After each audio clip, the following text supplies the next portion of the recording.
Kapoor, who has recently made the debut at the Bollywood. And we also invite on stage Romi Jaffrey, who will be involving in the conversation with this troupe. इतनी बड़ी शख्सियत जब बोनी साहब और जानवी बैठे हो तो मेरी समझ में नहीं आ रहा कि मैं बातचीत की शुरुआत कहाँ से करूँ। कुछ किसी की दो लाइन याद आ रही हैं कि लोग तुमसे मिलके क्या ले जाएंगे, एक खूबसूरत सी अदा ले जाएंगे, दो घड़ी बैठेंगे साथ तुम्हारे और सदियों का नशा ले जाएंगे।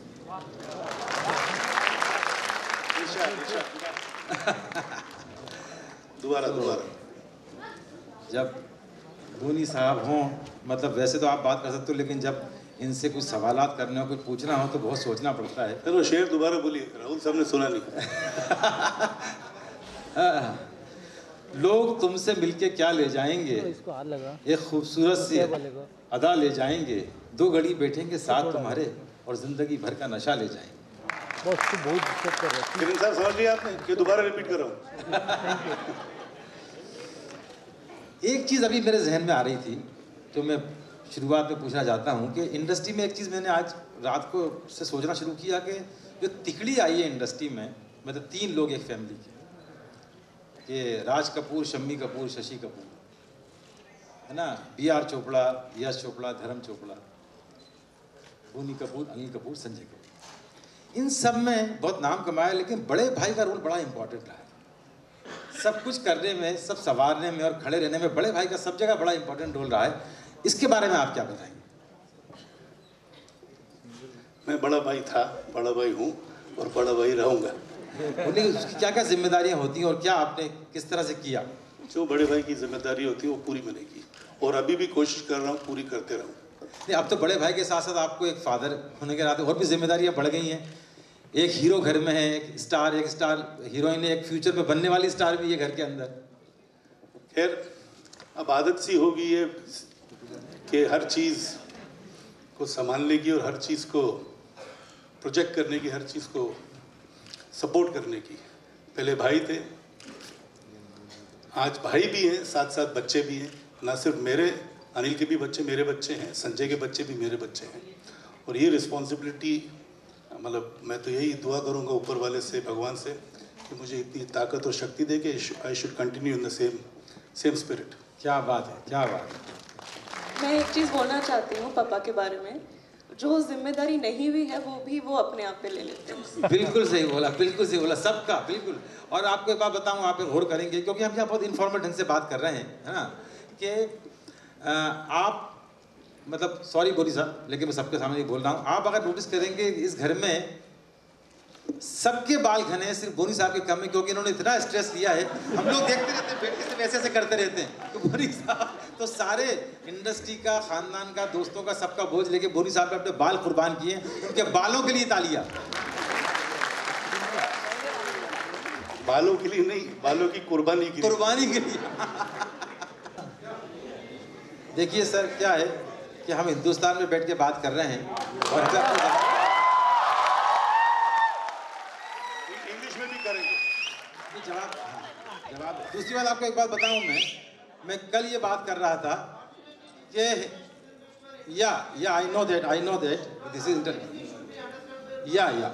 मैं आपको एक बात बताऊं, मैं इसीलिए कल बोल रहा था कि मैं अरबियों की बड़ी इज्जत करता हूं। दुनिया के किसी प्लेटफॉर्म पे खड़े होते हैं, अपनी लैंग्वेज में बात करते हैं, आप ट्रांसलेट जैसे सब टाइटल होते हैं, लोग सुन लेते हैं, समझ जाते हैं। मैं अपनी लैंग्वेज में बात कर रहा हूं।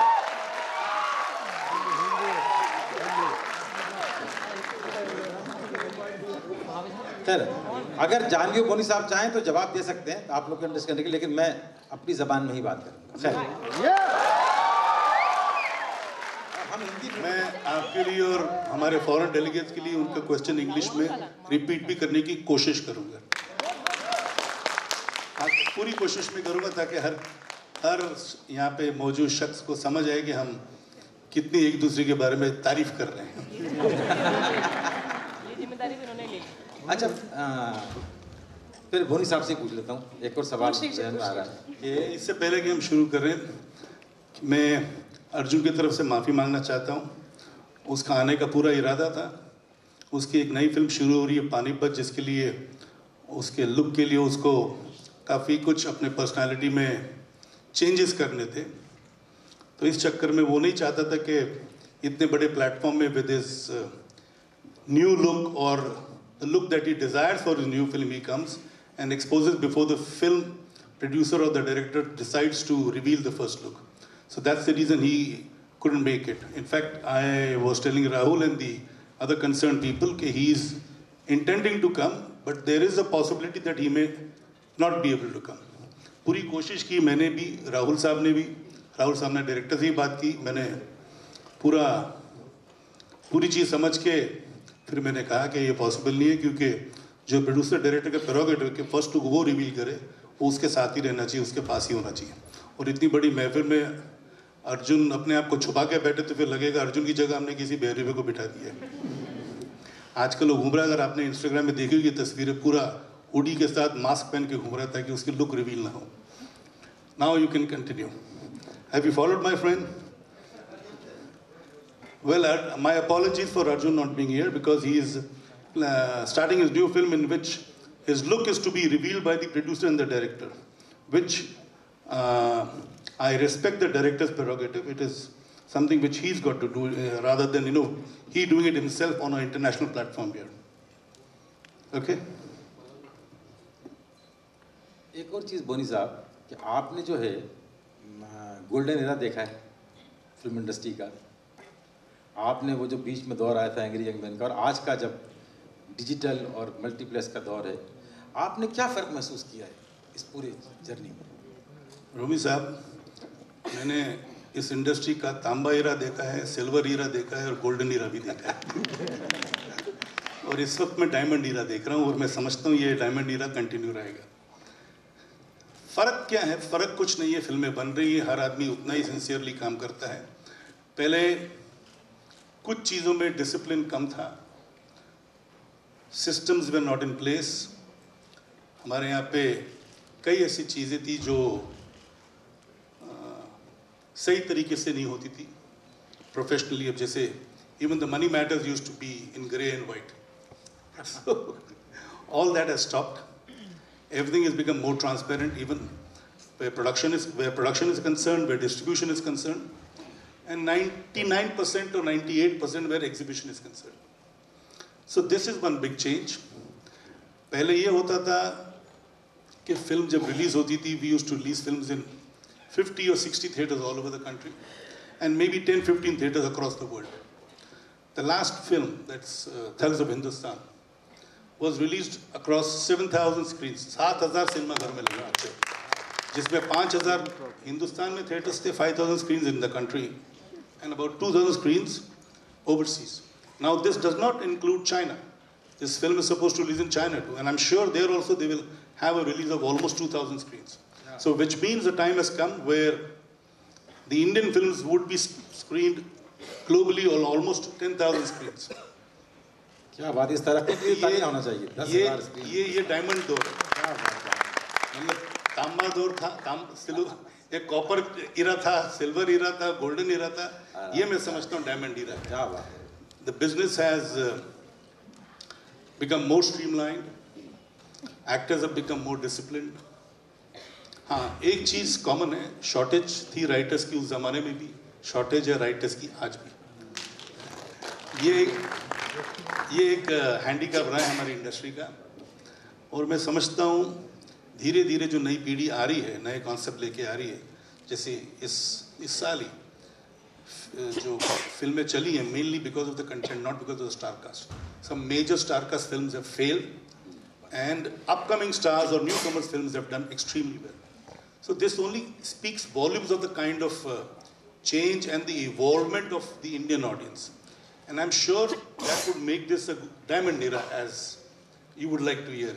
You were talking about golden era. I mean, this is something which will take Indian cinema multi-folds ahead from where it was. In fact, it has already taken strides. And technically, हम किसी western cinema से कम नहीं हैं. आज हमारे कई ऐसे technician हैं जो ऑस्कर जीत चुके हैं. रहमान साहब थे, रसूल फुकती, रहमान साहब, रसूल फुकती, सबसे पहले भानु अथैया, और मैं समझता हूँ अभी ये तो शुरुआत है, आगे आगे देखिए और कितने लोग ऑस्कर तक पहुँचते हैं। तो अच्छा जानवी, आपसे मैं कुछ पूछना चाहता हूँ। मैं ये पूछना चाहता हूँ कि जैसा कि मैंने आप समझता हूँ आपको कि आप काम कर रही हैं आज, लेकिन आपने सिनेमा सब देखती हैं जी, है ना, आपने गोल्डन एरा, तांबा सब देखा है। तो आपको सिनेमा जो आपने देखा है पूरा, इसमें आपको एक यंग जनरेशन जो आज की जनरेशन, उसके पॉइंट ऑफ व्यू से कैसा चेंज नज़र आता है पहले के और आज के और बीच के दौर में? देखिए, मुझे ऐसा लगता है कि मैं जो गोल्डन एरा की बात पापा कर रहे थे, जब मैं वो फिल्में देखती थी या देखती हूँ अभी भी, मुझे ऐसे लगता है कि उनकी एक्टिंग, उनकी स्टोरी टेलिंग, वो उनके टाइम से कई ज़्यादा आगे थे। हमारे ज़माने से भी कई ज़्यादा आगे हैं हम। मुझे ऐसे लगता है कि कहीं ना कहीं हम किसी ट्रैप में फंस गए हैं, ये कमर्शियल ट्रैप में। लेकिन पहले जो आज़ादी थी स्टोरी टेलिंग में, वो मेरे हिसाब से ज़्यादा थी। क्या बात है, क्या बात है, तालियां यार। मैं इतनी सारी हीरोइन से पढ़ता हूँ, मिलता हूँ, बात करता हूँ, इस बात पे इतना अच्छा आंसर आज तक किसी ने नहीं दिया, और इतनी ईमानदारी, उतनी बेबाकी से। वो कौन सी फिल्म है उस दौर की जो आप बात कर रही हैं, जो आपको बहुत पसंद है? बहुत सारी फिल्में थी, जैसे कि मैंने most recently mister and Mrs 55 करके एक फिल्म है, वो देखी थी। गुरुदत्त मधुबाला जी, और उन्होंने इतना प्यारा काम किया उस फिल्म में। लेकिन उससे भी ज़्यादा जो कॉन्सेप्ट उन्होंने छेड़ा है उस फिल्म में, फेमिनिज्म के बारे में बात हो रहा था, और जिस तरह की कैरेक्टर मधुबाला जी निभा रहे थे, वो बहुत ही फॉरवर्ड थिंकिंग किरदार था। और उनकी एक आंट भी थी फिल्म में, जी, और उनके नज़रिए से, उनके हिसाब से लड़कियों को कैसा बर्ताव करना चाहिए, सोसाइटी में कैसे रहना चाहिए, तो वो बहुत ही अलग अलग पर्सपेक्टिव से उन्होंने दिखाया था।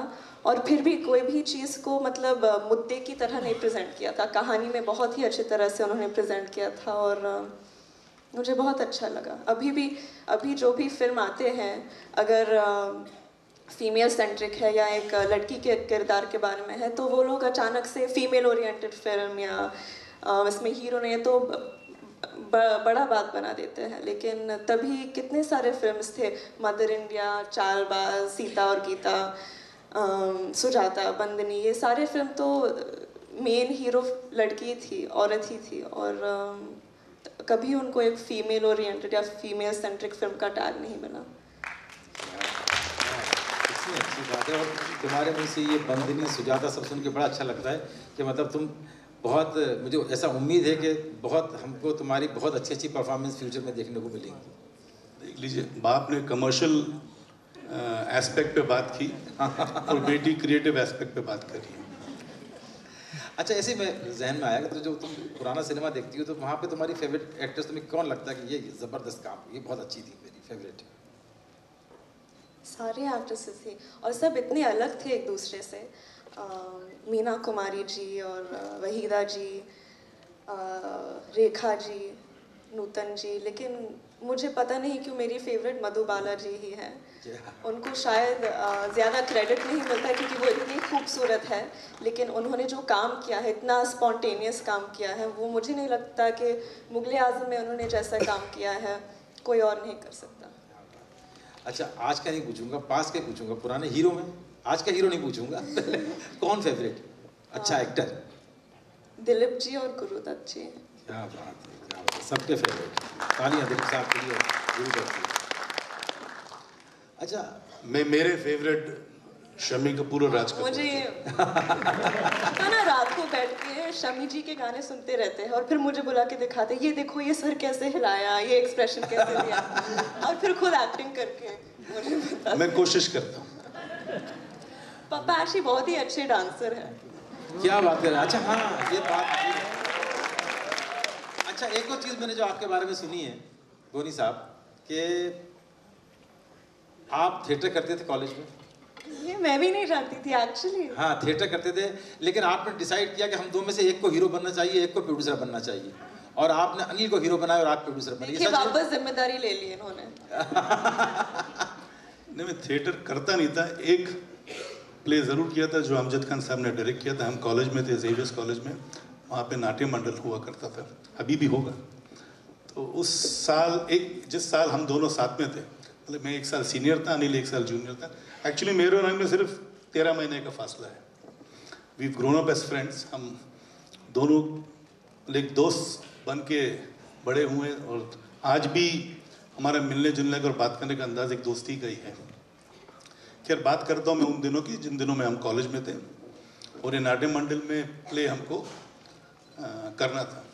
तो हमने अमजद साहब को रिक्वेस्ट किया कि आप डायरेक्ट कीजिए। प्ले का नाम था देवता, और उस प्ले में फॉर्चुनेटली और unfortunately the director had chosen me to play Anil's father, जो आज तक निभा रहे हैं आप। तो खैर वही एक प्ले था। और rather on the day of the play Anil fell ill, तो वो जो कास्टिंग कू था वो पूरा नहीं हो पाया, बट हमने रिहर्सल बाप बेटे बन के की थी। तो वही एक प्ले हमने साथ में किया था। और उसके बाद मतलब मैंने तय कर लिया कि ये let Anil only go towards this profession, let me handle the production part, because घर भी चलाना है, ऑफिस भी चलाना है। अगर दोनों एक्टिंग के लिए स्ट्रगल करेंगे तो घर कौन संभालेगा, ऑफिस कौन संभालेगा, जानवी कहाँ से आएगी, अर्जुन कहाँ से आएगा। ये कुर्बानी आपने दी। अच्छा, एक और बताइए, आप शक्तिदा के असिस्टेंट थे एज ए डायरेक्शन में। जी हाँ, जी हाँ। तो आपने फिल्म डायरेक्ट क्यों नहीं की? असिस्टेंट डायरेक्टर से पहले मैं असिस्टेंट एडिटर भी रह चुका हूँ। मेरी जर्नी जो शुरू हुई है 1973-74 में, जब मैं असिस्टेंट, पहले इंटर्न था, एडिटर थे Kamlakar Karkhanis. I was an assistant editor for some time, almost 5 or 6 films I was there as an assistant editor after my internship. Then I joined Shaktida as an assistant director. I was the 4th assistant, the clapper boy. But कुछ enthusiasm और जोश ज़्यादा था, तो इसलिए बोझ भी ज़्यादा उठाता था मैं। जो मेरे हिस्से का काम था उससे ज़्यादा मैं करता था। और तय तो किया था कि डायरेक्ट करूँगा मैं फिल्म। बट अराउंड ये बात कर रहा हूँ 75, 76, 77, उन दिनों में शक्तिदा का मैं असिस्टेंट था। कुछ 5-6 फिल्में उस ज़माने में मैंने असिस्ट की शक्तिदा को। And around the same time, in our own production, we were doing a film called Phool Khile Gulshan Gulshan, and the director passed away halfway through the film. So I had to leave Shaktida and come into this side. Director की death हुई, साथ में मेरे dad को around the same time he had a heart issue. तो हुआ ये कि मतलब मैं direction भी भूल गया, in the sense that also was left on the back burner. I had to take up the cudgels to run the production, to run the show. और उस वक्त से यही रहा है कि भाई अभी फिल्में ही बनानी है, और डायरेक्शन करने का आज भी भूत सवार है। आज नहीं तो कल डायरेक्ट ज़रूर करूँगा मैं। हम उम्मीद करते हैं और हम इंतज़ार करेंगे कि आपकी डायरेक्ट की फिल्म ज़रूर। और 1-2 बार बिल्कुल तय करके आगे भी बढ़ गया था, हाँ मैं डायरेक्ट करता हूँ ये फिल्म, बट फिर हाथ रोक लिए क्योंकि 3-4 फिल्में फ्लोर पे होती थी मेरी। तो मैं सोचा अगर मैं डायरेक्शन करने लगूँगा तो मैं खो जाऊँगा सिर्फ अपनी पिक्चर में, क्योंकि मैं जो भी हाथ में काम लेता हूँ, जो भी करता हूँ, दिल, दिमाग, खून, पसीना, इंडस्ट्री को पता है, सब कुछ उसमें इन्वेस्ट करता हूँ। तो I would be unfair to my other films as a producer. So अपने आप को रोक रहा हूँ। हो सकता है आगे जाके जानवी को डायरेक्ट करूँ या अर्जुन को डायरेक्ट करूँ या दोनों को साथ में करूँ, क्योंकि बहुत ज़माने थे भाई बहन की स्टोरी भी अच्छी नहीं कोई आई पर्दे पे। ये भी सही है। So maybe in future we would take a plunge and do a film where, और अगर खुशी भी बड़ी होगी तो हो सकता है पूरी फैमिली साथ में हो, अपने अनिल चाचू भी हो, और आजकल संजय चाचू भी फॉर्म में, वो भी हो। Real Kapoor sir. ये एक हाँ, सोनम भी होगी। ये फिल्म कम रियलिटी शो बन जाएगा। नहीं, एक बात मैं आपको बताना चाहता हूँ जो मैंने आज तक शेयर नहीं की है किसी से।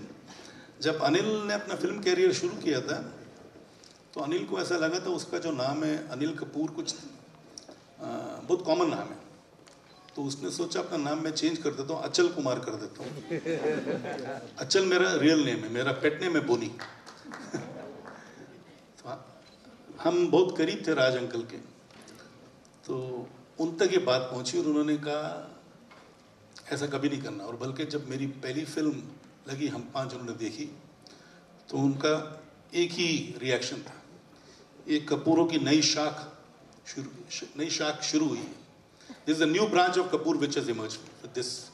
This family will create a new branch or rather has created a new branch and फिर उनकी जैसे आदत थी नजर न लगे 3 बार थूकते थे वो। तो कुछ ऐसा किया था और उस वक्त तो इस चीज को मैं समझ नहीं पाया था कि थूक क्यों रहे और क्यों ये बोल रहे हैं। पर आज मुझे ऐसा लगता है कि शायद उनका मतलब यही था कि दिस कपूर फैमिली ऑल्सो। उन्होंने बिल्कुल सही जज किया था उस टाइम। खैर हम सबने मिलकर कोशिश की, जैसे उन्होंने कोशिश की थी हमने भी कोशिश की और देखो कहाँ तक गाड़ी चलती है। अपना डायरेक्शन से मुझे याद, जानवी आप मतलब वही पास्ट में जाऊंगा आपके साथ में कि पास्ट में आपको ऐसे डायरेक्टर कौन सा ऐसा दिखा कि यार काश की डायरेक्टर के साथ मैं काम करती उस जमाने में। डायरेक्टर गुरु दत्त जी और या बिमल रॉय। क्या बात है, बिल्कुल सही। और राज कपूर जी भी, लेकिन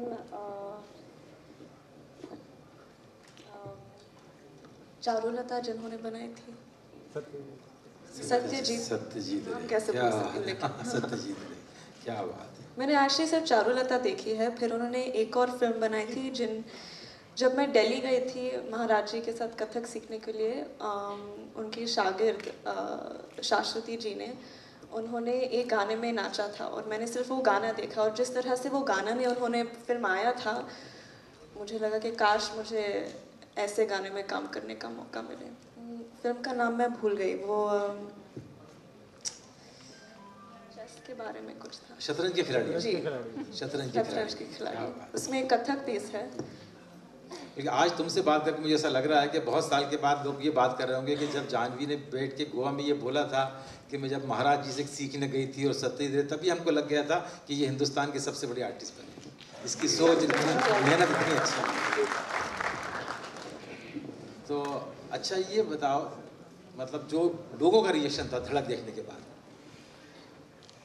कि ये जानवी कपूर की लगता नहीं कि पहली फिल्म, ऐसा लगता है कि घर में चुपचाप में बना के 10 फिल्म की रिहर्सल की है, उसके बाद धड़क की शूटिंग की। हाँ, ऐसे शबाना का कमेंट था, ये छुप के देख 20-25 पिक्चर करके आई, कहाँ छुपा के इसको रखा था। हाँ। ये शबाना आजमी जी का ये कमेंट था, वही आप थे जब इसको। हाँ, इसीलिए तो मैंने पूछा कि ये मतलब ये इसका राज क्या है, ताकि लोगों को पता लगे जो आने वाले हैं उनको भी कुछ इंस्पिरेशन मिले।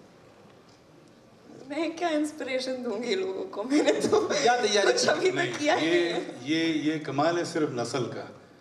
मतलब my wife Shri and this nobody has completed sir as an actor.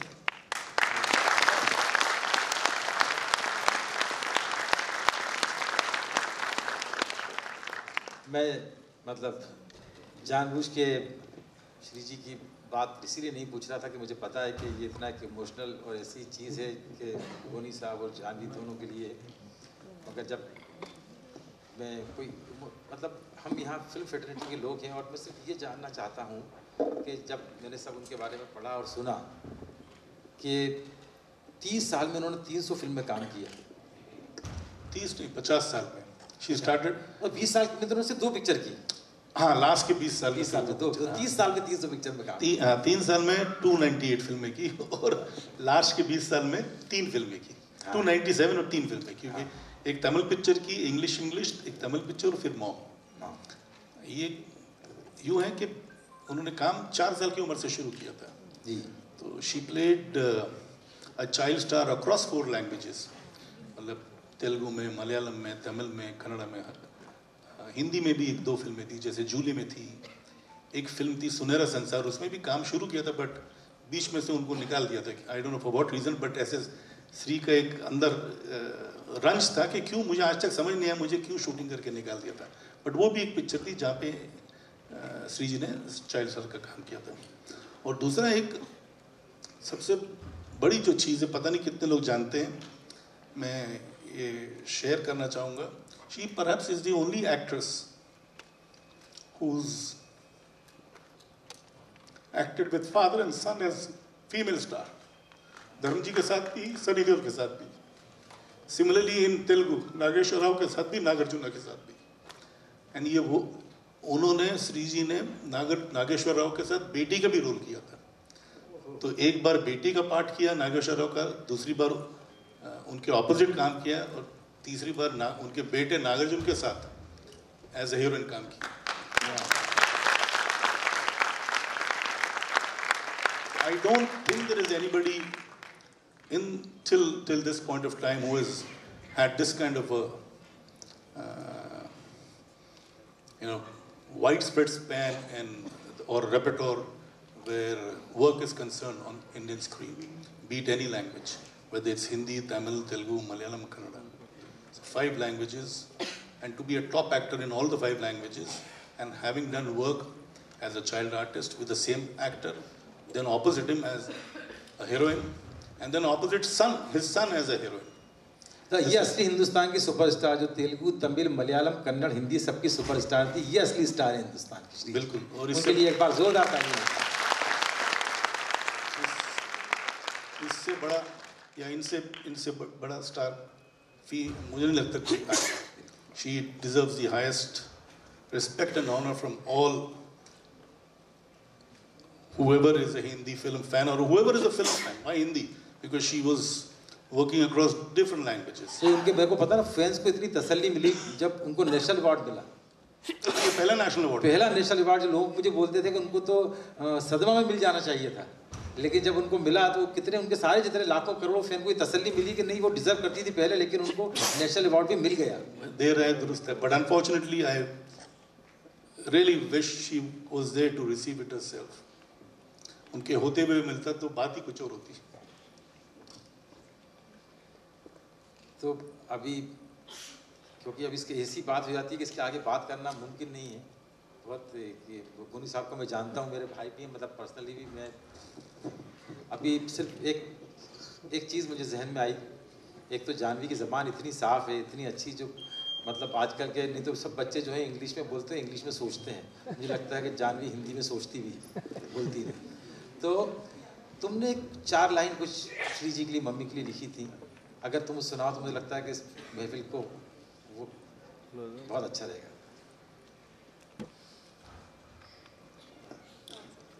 मुझे याद नहीं है, मैंने फ़ोन में लिखा था। कहाँ है फ़ोन? रामू जल्दी फ़ोन दो। मुझे सुनाई बड़ी खूबसूरत लगी, तो मैंने चाहा कि लाइन जो 4 इन्होंने याद भी होगी, पर ये क्या है, आज ये जो मोमेंट मैं जानबूझ के इसलिए इस पे बात करना नहीं चाह रहा था, लेकिन बगैर उनके श्री जी की बात किए बगैर कोई बात कंप्लीट भी नहीं होती।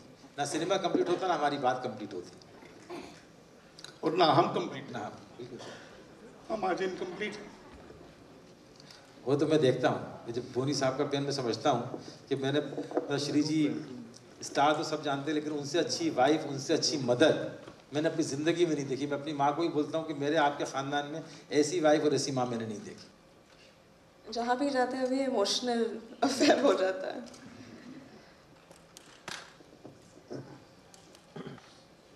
अभी लिखना शुरू किया मैंने, तो थोड़ा सा अभी शुरुआत की है, और हमको लगता है कि कुछ सालों बाद हम इनकी एक पोइट्री की किताब भी ज़रूर पढ़ेंगे। बच्ची थी, फिर अचानक एक दिन वो हक खो दिया। जो लाड मांगती थी, अब उससे मुंह मोड़ लिया। अपनी आवाज़ खो के अपनी माँ की आवाज़ में बात करती हूँ। इसी ज़रिए मैं उनको अपने पास भी रखती हूँ।